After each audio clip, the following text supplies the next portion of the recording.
everybody. Welcome to Shut Up and Listen to Her. I am here with my lovely co-host, Tiffany Kane. Hi, Tiffany. Hello. Look at you. Oh, I love it. There we Oh, go. that's so Perfect. cute. That was awesome. Um, well, it's been a week, hasn't it? It has been a week, and I love how the drama that has been my week is inspiring today's conversation. It absolutely is. Absolutely is. Well, let's fill in our listeners. If you haven't seen the posts, they brought me to tears. They made me scream. They made me so angry and frustrated. And it's hard for me to see you suffering like that, but it's also my story and many other women's story, and so it's so relatable, sadly. But share a little bit about what this week has been like for you. Yeah. Well, I'll share. I'm going to kind of maybe work in the middle, backwards, forwards, if that makes sense. Sure. So, this doctor's appointment, the result of it was I left the room, slammed the door. I said, I'm done, left the room, slammed the door. My partner David was still in the room. The doctor was still in the room. Went out. Walk out into the waiting room, and I couldn't make it any farther. Like, my goal was to make it to the car before I completely lost it, but I couldn't. It was just like I sat down on a couch and sobbed my guts out, like body racking. People were coming up. Are you okay? They must have thought I got a terminal diagnosis or something, because I was sobbing. But I think it was just and I'm sure people listening can appreciate this. You deal, you deal, you deal, you deal. You're like, okay, all right. It's frustrating, but I can deal, deal. And then it's just the dam breaks, and you're like, can't deal anymore. The people that are supposed to care about me have given up. The people who my health is in their hands have given up on me, and I just was sobbing. What started it was kind of silly. Like, I had made a post on Instagram of how excited I was that ChatGPT helped me write a letter to my doctor in doctor language, explaining my new symptoms, explaining labs that are abnormal that may have something to do with these symptoms, explaining my ongoing symptoms, and then saying, here are like maybe 5 next steps that I've identified might be the place to go. Can we talk about these? To basically close the loop on my care and not miss any glaring things. It was a great letter. I was so excited. I shared some of it on my Instagram. I was so excited. And I sent it in the morning on a Monday morning. By Monday at like lunchtime, her office had called me and spent about 10 minutes on the phone with me and said, okay, we want you to come in and set up an appointment for me on Tuesday. So in my head, I'm going, wow, this letter was magic. It did the job. It was speaking doctor speak. It was respectful. It was like, here are the facts, nothing emotional. And I'm like, it worked. It works. And I was so excited. And I went to this appointment so excited and so hopeful. So that's strike number 1, was going with hope. Yeah. Because when you go in with hope and it gets dashed, it's just that much more. It's like it hurts that much more. It tears you down so much more. Ends up the doctor didn't read the letter at all. And her nurse told her I had back pain and that I was coming in for back pain. So she was very willing, if I came in for back pain, to give me like medication for my back pain. Like, she was totally like, oh, so you've got back pain? And I'm like, no, I never once said back pain. So the easy thing of like giving me drugs, she would have been totally fine with. But when I said, no, it's not that, like there's something internal. I've got this like internal spasm happening. It's been happening for weeks and it's frustrating, blah, blah, blah. And I have GI issues and I can't eat dinner anymore because I get instant massive cramps and I have to go to the bathroom immediately. Like, it's run to the bathroom now. So I haven't eaten dinner in weeks. It doesn't happen at breakfast and lunch, just dinner. And, like I'm telling her, my hands, like I've got these shakes going on and I've never had that before. And I've got this, I can't handle heat anymore. And I grew up in Florida. Like, I actually love heat. I love hot weather. Like I'm kind of a hot weather person, Oh, great. but I can handle it. So I'm telling her all these symptoms, and she's like, "Oh, I can't help you with that. Those are all really non-specific symptoms. Have you dealt with your stress? But have you dealt with your anxiety?" She must have brought up stress, anxiety, and nervousness half a dozen times and refused anything. And when David finally said, if this was your relative having these symptoms, having this damage to the organs, having this resistant labile hypertension, what would be your next step with your relative? And she said, well, honestly, I'd tell him to get behavioral therapy. And that's when I grabbed my bag and walked out of the room. I am like, you are such A, you're a freaking liar. And B, she's saying this is all in my head. And it's so frustrating. We've talked about the anxiety issue, you and I, a lot. And I want to say two things. Anxiety is real. It is a real issue, and it does cause real physiological problems. Absolutely. Having anxiety, though, does not preclude other health issues going on and should not stop doctors from looking deeper into other issues. So that's one. Number two, anxiety is often a symptom of dozens and dozens of medical issues. And it's a red flag that something is wrong in your body. And so when a doctor just goes, it's anxiety, to me, that's medical malpractice. Rather than saying, maybe this is a red flag. Maybe, maybe we need to support, maybe behavioral health would support, and let's do this, but none of that happened. Whew. Okay, I've been doing a lot of talking. Go ahead, Bree. What do you want to say? And I saw Amy go, and she would have she's jumped out supposed to. She would, we all would have. I would have, no, I would not have done any physical things.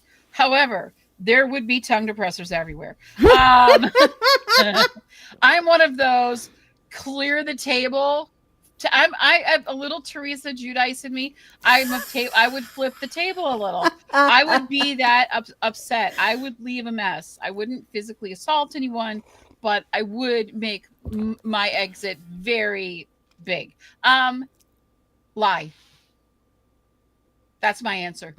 That's the answer I'm going to start using when I deal with doctors. I am going to lie. What were you going to say? What did your lie?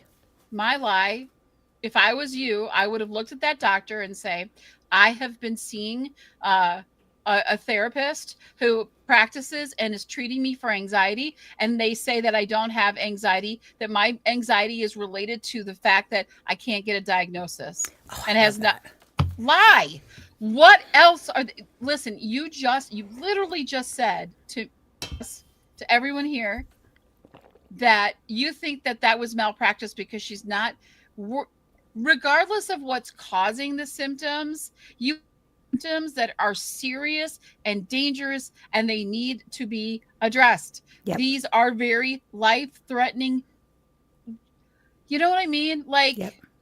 It's just, you can't just say, go take care of your anxiety. So if I ever went back, or if I ever went to a new doctor, I would be like, well, it's probably not on my charts, but I have spent the last 90 days working with a therapist and getting, working on my stress levels and all of these different things.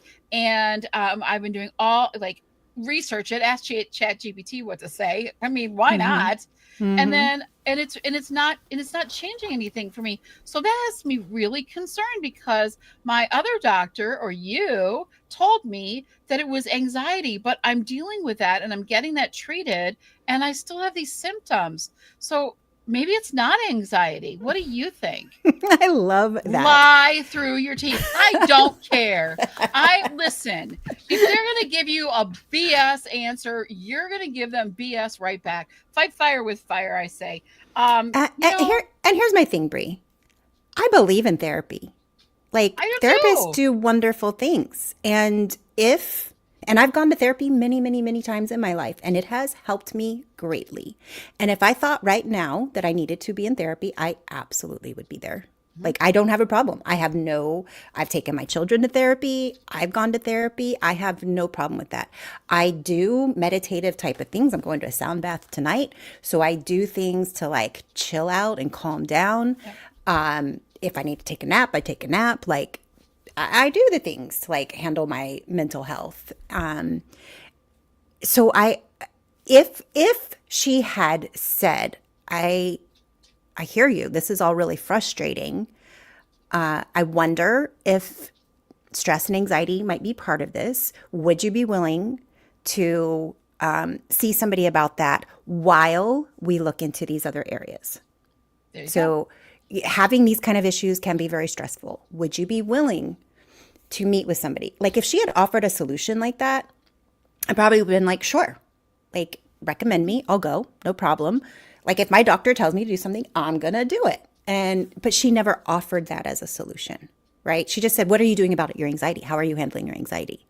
Have you dealt with your anxiety? She never once said, well, let me recommend, because I'm in a HMO. So to go to a medical provider, even mental health, I need a referral. Not once in all these months has she referred me to a medical health provider. Hmm. So that's enough to me, that's also malpractice. Okay, so you think stress and anxiety are causing these very serious issues for me, the organ damage that I am experiencing, and you haven't recommended me to go to a specialist, a therapist? Like, that's also problematic. Exactly. But at the same time, that can't be the only solution. There has to be other things that we're looking at and exploring. And you can't tell me in the 10, 12, 15 years of medical training that she has had that looking at 4 or 5 different symptoms or 4 or 5 different possibilities for what could be causing this, that she's done all she can do, right? Like, Hmm. there's books this thick and several books this thick, and they're discovering new things all the time. So for her to say, I got nothing else, there's nothing else, it must be stress, I got nothing else for you. Just be I just, curious with me. Be curious and like, right, and if you don't know, that's okay. But let's right. figure. But at least acknowledge that it is more than stress. I have been meeting with someone every single week since, gosh, March maybe, to work on my mental state to help me feel empowered that I can do different in my life and handle all of the stuff. And it's not, it's helping my mental state, and it's helping me, be more proactive with certain things. But is it changing my like physical being? No. When it comes to what's wrong with me, it's Right. not solving that problem, because there is something besides stress. Because I do sound a little angry today, and I am angry because I'm angry with the entire United States at this point in time. And so a lot of that anger, and I will say it, I don't want to use this as a political place, but I literally almost cried when I saw history being bulldozed this Yeah. week, Yeah. because I love history. I love, I remember as a kid, I went and toured Williamsburg and got to see all these things where they find this and they did that. And it is such a powerful feeling to be space that was shared by Benjamin Franklin and Thomas Jefferson, and you feel the history. It's powerful. So anyway, so I'm angry about that stuff. How do I deal with that? I see somebody once a week. It makes me feel better. I get there. And but it doesn't help. But it hasn't got rid Nothing. of your water I weight. still have water weight. It's still here. It's getting more and more. Oh my God. I feel like the blueberry girl from Willy Wonka and the Chocolate Factory. And it's like, what do you do? And so it's just not being addressed. And so, like a sucker, I am scheduling more appointments with my cardiologist, and I have to go get an ultrasound, and I have to get an echo, and all these different things. We'll go through a whole battery of tests again. And they'll be like, okay. And what I am trying to do, what my goal is that, you know, getting them to do, how do I get them to do what I want to do? Right. So I am, and it's this lying. I will lie. I will do whatever. I will do the things that I can do, and I will lie about the things that I can't get done. And I do not care anymore because I have been upfront, honest, tried, done, my butt off, and it's not working. And y'all aren't helping me. So now I'm going to do what I have to do because I want to live another 20, 30 years. Right. I want to be around. I want to do these things. And right now, I'm not going to be. If this continues, I will be lucky if I see 2027. That's how I feel. It is that serious. It is that desperate. It is that important. And that feeling that I have I feel like my life is in jeopardy. I just want the doctor to feel that way too. Yeah. I want them Just a to little feel that way empathy, too. right? Yeah. Like, this really sucks. This really Empathy. stinks. It must be really scary. Right. I'm dying. If you know, and you know why I like ER doctors? Because they don't care about any of the stuff. Their job is to make you okay when you walk in with an emergency, they're gonna So you don't die. So you don't die on their watch. And I want that same kind of mentality when I come in to see my doctor, because I feel like when I go in to see him, it's an emergency for me. And I am in a serious, precarious health position right now. And funny fact, I met with a doctor, an internist. She was in charge of all of my stuff at Mayo. And I told her I am on, and this was last year, but mind you, I am on the bubble of going to the emergency room because I can't, I don't feel like I'm okay. And you know what she told me? I don't want you to do that because they're going to run some tests on you and it's probably going to damage you more. Like doing a CT with contrast. So contrast is when they put it, they go through an IV. No, tell it in case somebody's listening that doesn't know. For anyone that doesn't know, if they do contrast on like MRIs and CTs, it's so they get a better image of what they're looking for, right? So it goes, I have a good story about that too. And it's extremely, extremely hard on your kidneys. And it can last for a very long time. It does a lot of damage. And so, your kidneys don't repair. My numbers are coming up on my kidneys, but they were suppressed by the contrast, but not severely damaged because I hadn't had apparently enough to really do damage, but it is a concern.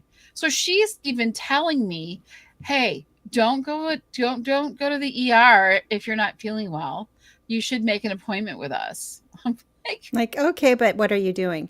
Not doing anything for me. I just met with a urologist from UC Irvine Medical Center, and it's a teaching hospital, a research hospital, and I'll tell you why I met with him in a minute. But anyway, I asked that question because I'm going to be getting care through them, and they're going to be running a whole bunch of I'm going to be getting a bunch of scans with contrast, and I said, well, my kidneys, I do have an issue with that. And he's like, look, people say this damages your kidneys, but if you drink a lot of water beforehand and you drink a lot of water after, it gets flushed right out. The only time it damages your kidneys is if your kidneys are on their last leg and they can't filter it out. And he's a researcher and, done fellowship and does surgery on kidneys all the time, transplants and all of this stuff. He knows kidneys. Yeah. And I'm like, really? Because I've always been told anytime you get something with contrast, you're damaging your kidneys. He's like, no, that's a fallacy. And it's something. That's what they say at Mayo Clinic. Sorry, Mayo. Sue me. That's what you told me. It's recorded. It's something they use so that they don't have to run a scan. Really? Yeah. He's like, the amount of material you're introduced to in that one scan, you get introduced to more than that in your everyday. In So a I cup was of like, coffee? Probably. yeah. And like the radiation from the sun and the this and that, like our body's Mhm. constantly dealing with All that all that crud. all of that So stuff. she Yeah. just wanted me to go back there to get more stuff so that I could Hmm. run my bill up down there and not get seen by someone up here, you Yeah. know. Um, Now, if you're not drinking water and it's sitting in your system and your kidneys can't filter it, yeah, that's an issue. yeah. But if I have you're a able lot to of water in me. filter it through, you got water, girl. Yeah, You a got lot of water. water. Don't need any more water. Okay, so it's so devastating, and you do hit your last, like Yeah. you have nothing left in you. And when I saw when you were saying you were sobbing, I felt it. I Mm. could feel it within myself because I know that feeling. You know, and it just it's an overwhelming feeling of hopelessness Hmm. and darkness and sadness. And when you are fighting for your life, Hmm. which I do believe is what we are doing, instead of being in a crash on the side of the where people can see that it is a catastrophic injury and things are horrible and they can look and see what it is. We walk around and people are like, but you look fine. Hmm. There's not, you don't have a cast, you're not bleeding, you're not, you know what I mean? There's nothing outwardly appearing to anyone, so they don't see you. But inside, what we feel and what goes through our brain is we are dying. Hmm. And that's not the stress and anxiety. That is because no one is helping. So Yeah. we are screaming Hmm. for help. You wrote a letter screaming for help. You asked a question screaming for help, and they are ignoring you. So my response to somebody in the chat that was responding to your video was, or I was actually just writing this. I was so angry and frustrated when I heard what happened to you. I was just like, "Oh my gosh." I just immediately texted you and then I commented and I was like, it's like dying of thirst and having a doctor walk up to you and say, I don't have any water, but I got some hairspray. You want some hairspray?" Like, you know what I mean? It was like that opposite to me. Yeah. Like they don't care that it's just that not caring. And not all doctors are like that, No, they're but we not. don't have enough that will take up the torch and carry it for you or walk beside you or and use Hmm. their expertise to help. So what do we Yeah. do, like when we've hit that breaking point? Is it okay to walk out? Can we just like slam the door? Is it, I mean, I thought what you did was extremely appropriate. The part that got me was that no, that like the doctor, no one came out, like her nurse at least should have come out and addressed it, or somebody. And they were Yeah. just like, No. yeah, Dave was just like, all right, let's go. You know Yeah, what I I mean? mean, Like, David came out. He was a sweetheart. David's my partner, for those of you that don't know. He came out and he's like rubbing my back. He handled it well. Like if he had been like, "You're causing a scene, stop, let's just get out to the car." Like if he had done any of that, like it would have made it worse. But all he did was sat next to me and just rub my back. That's it. Like he didn't say anything. He didn't do anything, just kind of rub my back. And then when people came up, "Is she okay? Is she okay? Can I help? Can I do anything?" He just kind of sent them on their merry way so I could just feel my feelings. mm-hmm. And I feel like you need people like that in your life. Whether it's a You, partner, whether it's a friend, whether it's a relative, you need somebody who's just going to be there and rub your back and say, "Feel your feelings, do your thing, I'm here for you," and then push the people away that you don't need in your space, right? In a very kind way. So that's one thing is, have your people, have your breeze in the world that send you a message of like, "Oh my God." I had lots of people send me messages that were just so sweet. And that's hopeful. That's affirming. That's important that you have those people so that you don't feel crazy, because this gaslighting makes you feel crazy. You yes, it truly does. start questioning yourself. Well, am I creating these issues? Are all my issues stress? Is it blah blah blah? So that's one thing. The other thing is, and I have a hard time with this because I kind of take everything personally, but don't take it personally. Even Kim Kardashian was told they found an aneurysm on her, right? Her doctor found an aneurysm. She was told her aneurysm was from stress. And aneurysms are not caused by stress. Like a doctor, just watched a doctor debunk it. She's like, no, aneurysms are not caused by stress. Now, the rupture of an aneurysm could be caused by your blood pressure raising from stress. Okay, ruptures could happen from that. But Kim Kardashian did not cause her aneurysm from stress. An aneurysm is caused by problems with your veins. Like there's something wrong with the vein. And 1 in 50 people have those issues. Okay. So even Kim Kardashian, who has more money than God and has probably the best medical care and her own, like she has a concierge doctor who probably comes to her house, was told that her aneurysm was caused by her stress. So I think we also can't take it personally that somebody's saying, oh, you caused your problem from stress. They're not making a personal statement against us specifically. That's just their go-to. That's kind of their way of like, I don't know. But instead of saying, I don't know what caused it, saying, stress, let me blame it on you. It's a blame the victim kind of thing, blame the patient kind of thing. Let me put it back on you. And that's kind of a go-to. And it's unfortunate. I think it's very, very unfortunate. And if there's anything I could change about the medical system, it would be that. And then, well, I think those are my two big things of, know that it's not personal against you and know that, and get those people in your corner that are there for you and let you know, no, you're not crazy. You might be crazy in some things because I am, but you're not crazy about this. This isn't all in your head. So this is, and so one of the things that we talked about was creating a panel using ChatGPT, finding some ways to respond and to get, to find the care that we need because we are in a position where we feel our life is at stake in this matter. So one of the things I love about this is I can ask my panel anything. So I say to a ChatGPT in this discussion, it's time to ask the panel. So I literally just ask the panel to respond that if the doctor says that everything is caused by stress, how do I respond to my cardiologist or my primary that it is their gaslighting that is causing my stress? Because, if I've got a lot of stress and I need to get the stress away, what about the fact that you're probably causing it? And here's what they said. Actually, my stress comes from not being listened to. Oh. And I understand stress can affect the body, but the real stress here is feeling unheard while my symptoms continue.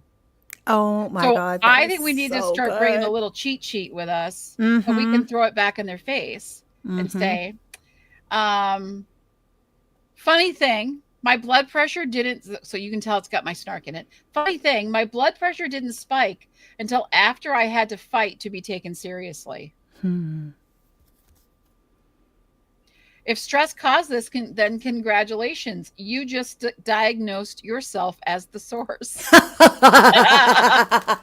That's my favorite one. So sometimes we can use humor.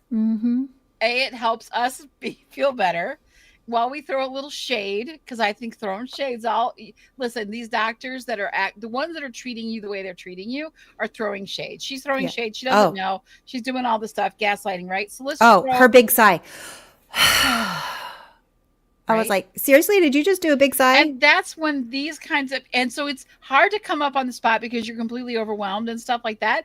But we can write a little cheat sheet. Yeah. So we can bring it with us and we can be like, we used to write notes on our hands because we didn't have phones. So before we had phones, ladies and gentlemen, we would write crap on our hands with pen. So we'd remember it, right? You need my phone number? Let me write it on my hand. Now we put it in our phone. It's still in our hand, right? It's just now it doesn't leave an imprint forever. We have to wash it off later. Yes. Congratulations, you just diagnosed yourself as the source. I would love to see what she said to that. Oh my God, I love that. We have to find humor and laugh, and because the stress is coming, Mm-hmm. the call is coming from inside the house. Yep. So we have to be able to like find a way to get through it. And I think it also throws it back to them. Okay, now respond to me. Right. Now what have you got? Because that's not going to work. Right. Nope. It's hard to keep our temper. It's hard So to hard. when and especially with the setup, because the setup was somebody read your letter. Somebody read your letter, but didn't tell the doctor any of it. Mm-hmm. And maybe they were hoping, maybe there's a good soul in amongst her team that is trying to help you. That's what instigated the call to you to get you to come in. Like, if they, and maybe they did, maybe they knew if they said to your doctor, because I always think there's more to the story, right? Mm-hmm. Maybe they knew if they said to the doctor, well, Tiffany wrote this letter and she's got all these things she wants to talk to you about. And the gal or the guy or whoever it was like, I'm just going to tell the doctor she's got back pain. Because she kind of does. Do you know what I mean? Like, I mean, that very well could be it. That very well could be it. Yeah. And maybe maybe if I could just get her in and they can talk about it. But what they didn't anticipate was the fact that would set you up for a bigger fall when the doctor was so dismissive, throw some pills at you. How many does she need? I don't know. Throw that and see how many she catches. That's how many she needs. Right. Kind of a thing. Yeah. Because it's easy to write a prescription and be like, just try this. Yeah. How many times they tried to put my daughter on an inhaler? She had a cough. She just had bronchitis. Well, she needs an inhaler. No, she doesn't. Like, stop. I'm not going to get her on an inhaler for the rest of her life at age 9. Like, I'll just keep her in bed a few more days and make some chicken soup, and hopefully she gets over it because you're no help. So, sarcasm. I like snarky. I think, we take a page out of Bethany Frankel's book of being, putting some stuff in there, because those are the only, and I don't want to say weapons, but like those are the only tools that we could possibly use. It's slam the door, but then it feels good. It does feel good to get a lot of that out, to sob it out, but it's not how we wanted that appointment to go. No. But if we could take some of that anger and resentment and hurt and pain and sorrow and disappointment and channel that into a different way to get us there. And I like snark and sarcasm. They call me the clever biatch. There is a reason for it. Yeah. I will tell you who I am before I even enter the room. If you know my name, the clever biatch. I am sometimes clever and always a bitch. That is what I tell people. And it is what it is. And I try to be clever about it, which is the snarkiness. But it's like, people will tell you who they are. You have to just believe them. And your doctor is telling you who she is. Is saying, I'm not going to go the extra mile for you. I am not the doctor for you, sadly. Because and I know when you're limited and you have to go within a certain, but there is one ray of hope, is that person who read your letter heard you and wants you to be seen. Yeah. Yep. And that was the only ray of sunshine I got out of that. That's true. So there's somebody that's on their game that's really was trying to help. It didn't work out. They were really hoping it did, but it didn't work out. And we just keep trying, because our health matters. I have another ray of sunshine in all of this. Good. I shared my story. I got online crying, and I have never done that before. Yeah, that was powerful. Typically, I don't cry in public. Like, sitting there crying in the waiting room was not something I do. I typically don't cry in public, and I certainly don't share it. I'm a classic Gen Xer. Like, we deal with our trauma inside. Okay, we bottle it up. So back pain gets a doctor's attention. Yeah, right. So I shared it, which was very therapeutic for me, sharing. Now, I have a new Instagram page that I'm sharing my medical stuff on. I don't have a ton of followers, like 400 followers. Like, I literally share my story. Just, it's therapy for me. It's therapeutic for me just to get it out. That's it. Yep. Get a couple hundred views on my Instagram every time I share something. Not a big deal. I'm not expecting much. And it's like my very close friends that comment on my stuff, right? Like, so I got on and tears and makeup running and face swollen from crying and and I'm sharing my story. And the outpouring of love and support was incredible. And included in that outpouring was doctors who DM me and said, and by the way, this video went viral. I've never gone viral. And it's viral for me, right? Like, I'm talking like 6,000 views, which is very viral for me. I'm used to a couple hundred. So, so there's people commenting on my stuff that don't know me, I've never heard from before. And some of them are doctors, and they're DMing me and they're saying, send me your information if you're comfortable. Let me look it over. Let me see if I can help you. Let me talk to my colleagues. And they're willing to take time for this person they don't know to say, let me help you. And messaging me back and forth and giving their time. So there are beautiful, wonderful, generous doctors out there. So Yes. we are not poo-pooing doctors. We are not poo-pooing medical providers. Some of them are doctors. Some of them are nurses. Okay. There have been amazing people that have reached out to me and said, let me help you. Give me your information. Give me your, and of course they're like, we'll keep everything private. We'll keep this. We'll keep that.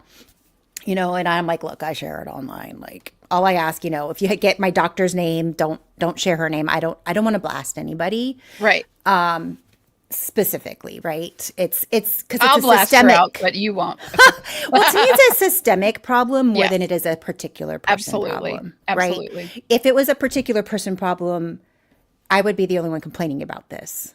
It's not a particular person problem. It's a That's why we systemic. relate to it. That's why so Yes. many people relate to it. Yes. And so for me, the sharing, not only was it therapeutic for me to just talk about it, but then the love and support back was really mind-blowing and helpful and incredible. Hearing people's stories of like, oh my God, I experienced something very similar and ended up, I have cancer. And I have that, like, people have some serious stories of being medically gaslit, and they have really serious life-threatening conditions that thankfully one doctor took them seriously Yep. and found it before it was too late. So I'm getting all of these stories back. And so I think what I'm trying to say is we're not alone in this. Mm-hmm. We're not the only ones experiencing this. And if we share our story, then there's others that are like, oh my God, me too. Or, let me see if I can help you. Like, there's great people out there if we share. And, for some of us, sharing is easier than for others. A couple years ago, like, I never even shared a picture of myself on Facebook, right? Right. Like, or Instagram, like it was just pretty pictures of the sunset or whatever, So it's kind of new to me too in these last, maybe 5 years of like getting out there more and more. So I get it. I get how hard it can be. But definitely it's helpful. Definitely it's therapeutic. And there are definitely people out there that A, want to help you, and B, they're going through the same thing. So I like what Amy said here. And that's why we air stuff on socials. My aunt wondered why this generation is so vocal about intimate things. This is why. Yeah. It's because our voices together, we need a support network. We need to have, to join hands with others who are going through the same thing. Mm-hmm. We're not alone. As soon as I started seeing what you were going through, I was like, I got to reach out to Tiffany. We got to start talking more. We're going through we're so mirrored in so many ways of what we're suffering through. Like, we have different symptoms and different things, but same experiences right through all of this. and we are stronger together. Yes. I hope the world is realizing we are stronger together, Mhm. and we can affect change. And that's what we really want to see. We want to help change individuals who are suffering to feel not alone, to feel like others are with them and will support them and can help them find solutions. We want to share this with doctors who are the doctors that do care, that are Mhm. out there, that we just have a hard time finding you because there's a lot of the bad apples out there, right? We're Mhm. looking for that one good doctor. And so, that's going to listen, and really seriously listen and help us because we feel like our life is in jeopardy Yeah. because of our symptoms. And so, and I think, we also want to support others who are supporting the people. I know, and I haven't even talked to Tiffany about this, but I have someone who is a caregiver for someone that is suffering through a lot. And I want to bring her on as a guest and discuss how we can support the caregivers, Yeah. partners, spouses, the kids, the whatever it is. When you have a loved one that's suffering with this, how do you be more supportive, or how do you support? I mean, maybe not be more, but like what you do to support, or what can Yeah. you do as a friend to support someone that's going through all of this craziness? I Because love that. I think I that's a think great conversation. I think it's a great conversation, and she Mhm. was I have a women's networking group um that meets every Thursday afternoon, and it's a very small group, and we share what we're doing, and then we throw questions around, just to kind of see how's everybody dealing with different things that are happening as a woman and business and all these other things, and our health and being a parent or being a grandparent or empty nester or whatever it is in our lives. And so um, I speak about this podcast, and she was very moved. And she has a husband who is suffering through some serious medical things. And we got on a topic of end of life Mm. and how what his choices are, and how it was just a really interesting conversation, and to hear it from someone that is that support. Yeah. It was so important, so we want to discuss that. It'll be coming up soon. The other thing that we've decided is that this is so much therapy for us that we just want to keep going. This was supposed to be a 6 episode run, and we would be wrapping things up, I believe, today, but we love it and we need it. um, and we need you guys, and we hope Yep. that we support all of you and what you are doing. It Um, might be an every other week thing, depending on, we our both have schedules are really busy busy, schedules, but we're and the going to keep it holidays going.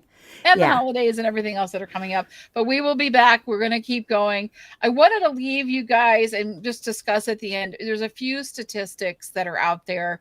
And if you go to my YouTube channel and you look in the description, I have actually linked and referenced all of these already. They're already in there. But 1 in 5 women say they've had their symptoms ignored or dismissed by a doctor, compared to only 1 in 10 in men. That's from Duke Health. Dang. Yeah. Over 50% of women believe gender discrimination in healthcare is a serious issue impacting their quality of care. That's also from Duke Health. Women's pain is systematically underrated Yeah. or systemically, I don't know what that is, underrated and undertreated. Mhm. Research shows they are less likely to receive pain medication or adequate evaluation compared to men with the very same symptoms. I mean, the That's from, fact that we have to get an IUD without any pain help, like yeah, right there. I Hello. know. That's from Harvard Women's Health Watch. Women's health concerns are more likely to be attributed to stress, anxiety, or emotional issues. Because we're Even such emotional we creatures. are. These can't be real issues. We must be making them up. We are hypochondriacs. That's How could right. it be this bad when a man gets a cold and the world is ending? Exactly. But we manage to keep the household going while we're throwing up. Like, Yes. Yes. And that's even when symptoms match those of male patients who receive a physical diagnosis. Mm. That's from National Geographic's Women's Health Concerns.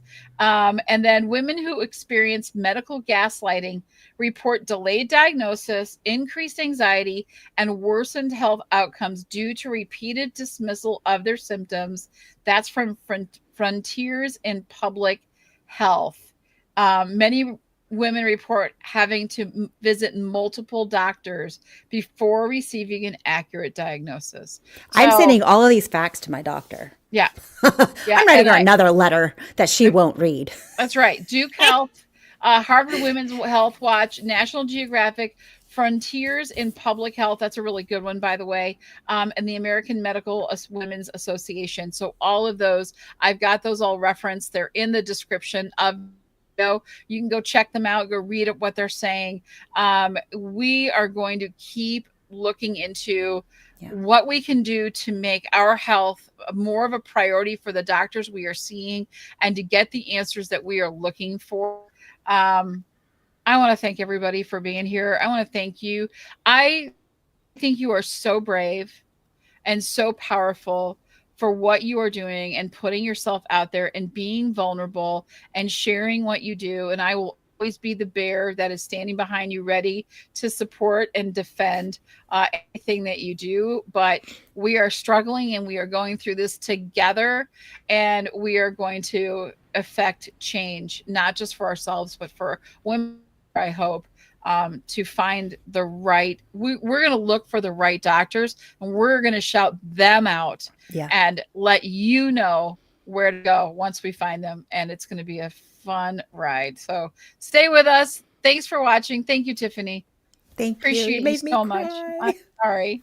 Thank you for hanging out with us too, and all the comments. We'll see you next time. Bye.